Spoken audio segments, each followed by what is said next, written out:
Հայաստանի Հանրապետության քննչական կոմիտեի Լոռու մարզային քննչական վարչությունում ավարտին է մոտեցել քրեական վարույթի նախաքննությունը, որը վերաբերում էր բժշկական կենտրոններից վճարային տերմինալների հափշտակության մի շարք դրվագների։ Քննության պարզվել է, որ դեպքերը կրել են նախապես մտածված եւ կազմակերպված բնույթ։ Քննության տվյալներով 2025 թվականի մայիսի 19-ին երկու անձինք մշակված մեխանիզմով կեղծ ահազանգ են կատարել բժշկական կենտրոն, շտապօգնության ծառայությանը ստիպելով հեռանալ տարածքից։ Ստեղծված իրավիճակից օգտվելով նրանք մուտք են գործել բուժհաստատություն եւ այնտեղից հափշտակել վճարային տերմինալը։ 2025 թվականի մայիսի 19-ին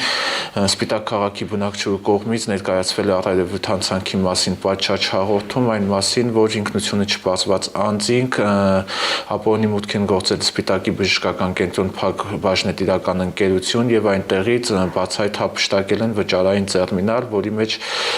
գտնվել է խոշոր չափի գումար, այնուհետև վճարային տերմինալը կոտրելու միջոցով վնասել են եւ հափշտակել տերմինալի մեջ գտնվող գումարը։ Դեպքի առթիվ Հայաստանի Հանրապետության քրեական օրենսգրքի 253-րդ հոդվածի 2-րդ մասով նախաձեռնվել է քրեական վարույթ եւ կատարվել նախաքննություն։ Քննության ընթացքում ահազանգ հնչեց եւս մեկ նմանատիպ դեպքի վերաբերյալ։ Այս անգամ հանցավորները թիրախավորել էին Դիլիջանի բժշկական կենտրոնը։ Օգտվելով այն հանգամանքից, որ հիվանդասենյակի պատուհանը բաց է եղել, նրանք ապօրինի մուտք են գործել ներս եւ փող լրացնելով միմյանց գործողությունները վերցրել են վճարային տերմինալը։ Հետագայում նրանք վազելով դուրս են եկել հիվանդանոցից, իսկ բուժհաստատության տարածքում տեխնիկական միջոցի կիրառմամբ վնասել են տերմինալը եւ այնտեղից հափշտակել 447,700 դրամ, որից հետո դիմել են փախուստի։ Ինքնությունը չպասված անձինք օգտվելով Դիլիջանի բժշկական կենտրոն Փակ բաժնետիրական ընկերության պահակի քնած լինելու հանգամանքից ապօրինի մուտք են գործել Դիլիջանի բժշկական կենտրոն Փակ բաժնետիրական ընկերություն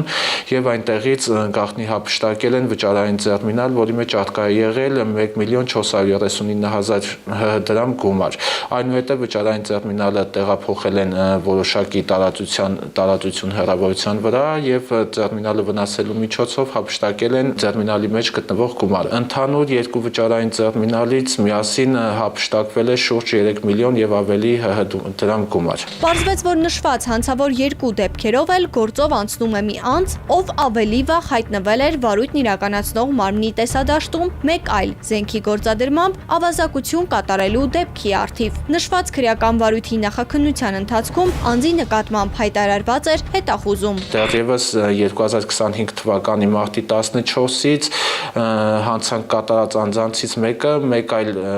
ինչպես նշեցի, մեկ այլ քրեական վարույթով ավազակություն կատարելու դեպքով գտնվել է հետախուզման մեջ, վերջինիս նկատմամբ հայտարարվել է հետախուզում եւ որպես խափանման միջոց ի սկզբանե ընտրված է եղել կալանքը, որից հետո արդեն ձեռնարկված քննչական եւ օպերատիվ հետախուզական միջոցառումների արդյունքում այդ անձը հայտնաբերվել է, տեղափոխվել Վանաձոր քրեակատարողական հիմնարկ, որից հետո արդեն հանցանքատած խմբի մյուս անդամները նույնպես հայտնաբերվել են եւ վերջիններս նկատմամբ նույնպես կիրառվել է կալանքը որպես խափանման միջոց։ Քրեական վարույթը մեղադրական եզրակացությամբ ուղարկվել է հսկող դատախազին։